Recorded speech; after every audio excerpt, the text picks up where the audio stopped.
That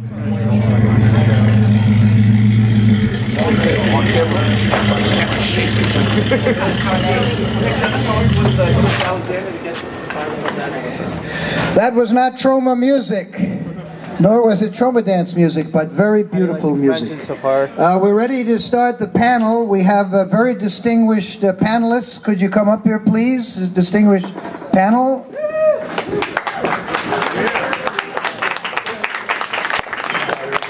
While they're coming to the stage, I'm Lloyd Kaufman with Troma Entertainment, founder of the Tromadance Film Festival. This is Katha Cato, the director of the Queen's World Film Festival. And look who's here, Professor Roy Prumkus. Not only does he teach at the School of Visual Arts, but he made a movie called Street Trash, which thousands of people have copied. And also that series, right, with this big movie star. You wrote... The Substitutes. Yes, indeed. Whoa, it's the Toxic Avenger. Toxie! Say hello to the fans. Whoa, Toxie. Here, come stand behind... stand behind... Mr. James Gunn! Oh, my heavens. I can't believe it. James Gunn, you know that James Gunn, of course, wrote Super and directed Super and produced Super, which was the best movie of the year, except for Mr. Ty West. There's Ty West. Ty West, House of the Devil, has a new movie out called The Innkeepers, and James Gunn has as if movies wasn't enough, he's now putting his imprimatur, I don't know what that word means, but he's putting it on video games, Lollipop Chainsaws. Children and very violent zombie images. Fantastic. Very good, James. You're going to be arrested. What? I don't know what you Mixing children and violence. Nothing wrong with that. It's excellent. Well, the most elegant person here, Mr. Tony Tempone of the Fangoria magazine, one of the founders, and done a lot to help independent cinema. So I think the theme, again, you all will take it on your own, but the theme we thought might be, since many of you here are filmmakers. Oh, hold it, we got, I'm sorry, I apologize. But we got the Chicken and Beef Production Company here. Mr. M, they had the winning film at the Queen's Festival. Monkey Gang, where are you guys? Yeah, Mr. M. And Chicken and Beef, Monkey Gang. You should see that movie. It is amazing. And I believe that Joe Kane is here, the phantom of the movies. He is a fan. Great, writes for the Daily News and the Troma Times, I believe. Anyway, Joe Kane is here. Now, let's talk a bit, Katha. We're going to talk a bit about how the filmmaker gets involved, since we're living in the digital age, with his, her, or its movie in terms of selling it. Now, Katha, if you run a film festival, can you talk a bit about something clever that somebody has done, or something very stupid, some big mistake that perhaps a filmmaker has made, or anything else you want to talk about? Well, thank you, Lloyd. And if you're sitting in this room, congratulations. If you're a filmmaker, congratulations. I'm really proud of you for finishing your film. That's what it's about. And if you haven't finished your film, you're gonna, okay? You're gonna finish your film. Yeah, let's have some applause for that. Yeah. We run the Queen's World Film Festival, and let's see, the smartest thing that anybody did was they entered their film on time. It was a good idea. It was well executed. They behaved themselves beautifully at the festival, and they made a lot of connections. The worst thing that someone's done to enter a film with us is give us a note that I've given you a rough cut, and I'll have a finished one later. And I have to be honest, I've called those people and said, if I look at it and it's not finished, I can't ever get past that. No matter what they tell you, no matter the most seasoned person looking at your film, if you're giving them something that's not finished, they'll never get past what they initially saw. So if you miss my deadline, it's okay. There's 5,000 other festivals out there. Put it out there when you're ready for it to be seen. Yes. Yeah. Thank you, Katha. Now, Ty West, you seem very quiet, modest, exactly the way James Gunn is. Yeah. Can you talk a bit about how you, because you're one of the new emerging major darlings of critics and commercial success. You got total freedom in your projects. How do you get involved, if you do, in selling those movies? And again, if you all want to talk about something else, we can do that. You know, I've always sold my movies before I've made them. So I've sold them to a company that will, like, I find rich people to pay for the movies because I'm not rich. So I go and find them and I say, you can own this if you give me the money to make it and leave me alone. So that's what I've done. I don't know if it's smart-ish. You know, it's like, it's not, I would make more money if I just owned the movies myself and then went out and sold them. But I'm not really rich enough to do it. And I mean, part of what's great about where we are now is like people are making movies for very next to nothing, where you can do it on your credit card, hopefully, and not ruin your life. Whereas like I made The Innkeepers for $800,000. I don't have that limit on my credit card. So, you know, that was an exchange for that. But it's different times now. You can make movies very inexpensively. I think that one of the benefits of reality TV is that people don't have a problem with video anymore. It used to be that everyone thought that was really cheap and it looked shitty and it was like amateur. But reality TV made everyone get so used to it, and now the technology has gotten so good that you can get, you know, a Canon 7D camera for $1,000 and, you know, make a movie. You know, a friend of mine made this movie Tiny Furniture, and now she has a show on HBO, and she made it for nothing. So I think it's a good time for especially young filmmakers who have that like enthusiasm, because nobody can really stop your enthusiasm. And you know, you just really got to go out there and make it, and then when you're done, you submit it to her festival. But wait till you're done. Very wise, Ty. You know, Troma has been very instrumental in advancing the cause of digital and tape over film. Redneck Zombies was the very first movie ever distributed on non-sprocket hole medium, which kind of proves that you can make a movie on toilet paper as long as it's a good film and as long as it will hold the interest of the public. Also, as James will tell you, James wrote Romeo and Juliet, among other things. We knew how to make 35mm film look like shitty digital movies, so we got people to accept the digital. James, do you get involved at all in the actual distribution of your movies? I have a great secret for how to sell a movie. First, you work for Troma for nothing and get abused, and then you go out and you write 3 #1 films after that for the studios, and then you make a movie for $1,500, and then you sell it to Lloyd Kaufman at Troma, like we did with Lolly Love, which is everybody can go buy right now, correct? Yes. Yes, so that's the way to do it. Who directed Lolly Love? Lolly was directed by my ex-wife and current great friend, Jenna Fisher, and people go see it. It's really funny. Who is she? She was on... Movies out now? What? She have a movie out? Jenna Fisher has a Giant Mechanical Man out right now, which is a great movie. Yeah, which is really great. And a TV show, The Office, yes. Wow. They know who she is. Whoa!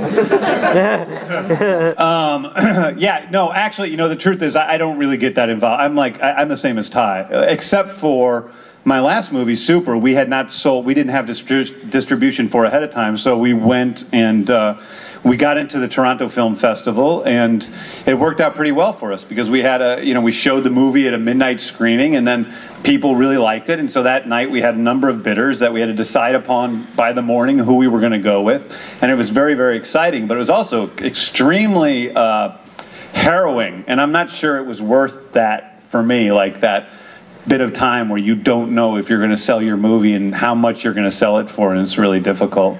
But I think that for me, like and this, I don't know how much this has to do with selling anything, but when people ask me what advice do I give young filmmakers, it's always the same thing. Like there's one main thing, and that is to just finish what you start. If you start doing a project, you finish it. Because the truth is 90% of people don't.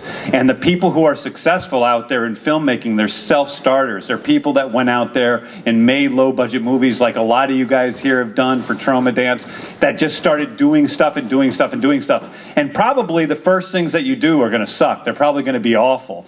But then they're going to keep getting better and better, and eventually you'll get to the place where you're creating something really great, and then people may have a financial interest in that. I mean, I wrote Romeo and Juliet, and then I started writing screenplays, and I wrote one screenplay, and then nobody gave a shit. I wrote another screenplay, and nobody gave a shit. I wrote another screenplay, and nobody gave a shit. And then the next screenplay I wrote you know, was something that all of a sudden everybody really liked, and I got a lot of work off of it, and it happened all at once. And I went in a period of a couple months from having no money and living off my Discover card, like truly, you know, taking cash out on my Discover card so that I could buy food to eat and living in a friend's house, to, you know, having, this is totally true, to having a couple of, a movie deal, a deal to make the movie from the script I wrote. I had a TV deal with Joss Whedon, and it was all off of just one thing where the magic clicked in and things suddenly went. And I look back at the stuff I wrote before that and had signs of good stuff in it, but it didn't click. It didn't quite work.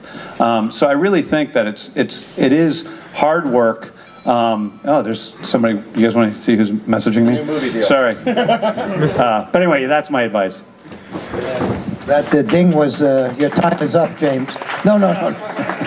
You know, are you on, do you do anything with social networking?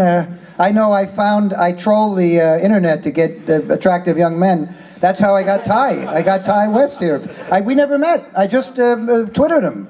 And James has got like a kabillion fans. I met you in a men's bathroom at the Beverly Center because you were tapping on the floor next to me. Remember that? Yes. And I came over and gave you a handy, and it was all good. Very good. Yeah, no, I think, I'm on Twitter and on Facebook, and I've been talking about this a lot lately. Like, I actually think that, to be completely honest, Twitter's really great, but Facebook, because now they allow subscribers, is even better. So I think that you really need to do that, especially Facebook, because people can contact you. You can get work off of it. I've gotten work off of it. I've had, like, you know, people, you know, write me on Facebook that are like producers, and I had the head of Fox, you know, the head of production at Fox saying, you know, I heard you like so-and-so video game. Yeah, Rupert Murdoch was into his phones, and he heard about James through the phone hacking. I heard you like so-and-so video game a lot. Would you be interested in doing an adaptation of that video game for Fox? And I was like, yeah. So it's a pretty cool place to you know, hook now, up. But don't you guys, when the movie is coming out, don't you also rally your fans to the theaters or the events or the Blu-ray or? Absolutely. I mean, I don't know. You like to think it works maybe better than it does. Well, in other words, as a director, I couldn't do that in 1970s, 80s, even in the 90s. Right? I mean, I think the trade-off is that you had different places to show your movie. You had drive-ins, you had local-owned theater places. Now it's just multiplexes, so it's very hard for independent film to get a theatrical release that is outside of major cities. So in that regard, it's very important that people who are on social networking sites as fans or whatnot actually kind of back up what they say if they want to see a movie and go see it, because you know, people get caught up and they think that it's not about necessarily putting money in the filmmaker's pocket. It's about showing like actual physical evidence that that movie has value. And they're cutting me off.